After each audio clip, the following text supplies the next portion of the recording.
Hey, Bluegrass, can we go thrift shopping?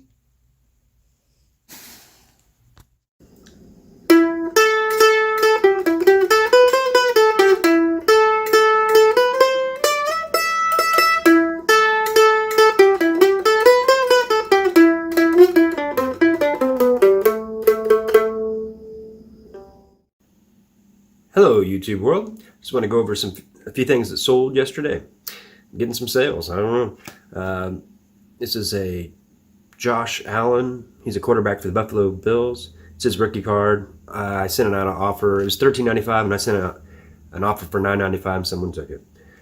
This was in an auction. It's a Frank Clark. He's a linebacker for the Chiefs. He's a good player. It's one of 199. It's a Prism Select. It went for $8.95. That was the lowest bid in an auction, and it sold, and they paid. And this is a Mark Mulder autograph with two pieces of his jersey, 3-color. It's one of 10, 5 of 10. Good card. But Mark Mulder hasn't played in years. I sent out an offer of $9.95. Someone took it. And this is a good card. This is Mecole Hardman. He's a rookie for the Chiefs. He's a wide receiver. He's really good. He runs a 4.2 40. He's ridiculously fast.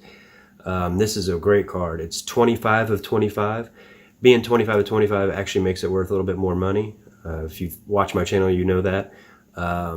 Being the last and the first, and if you're the number, his number is 17. So if it was 17 to 25, it'd be worth a little bit more money.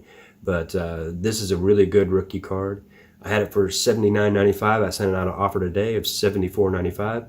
Someone took it. So I really like to send out offers, especially right now. People are still buying baseball cards and football cards. I wouldn't, but hey, stay safe, friends. Bye. Bye from Bluegrass Pickers. Stay tuned.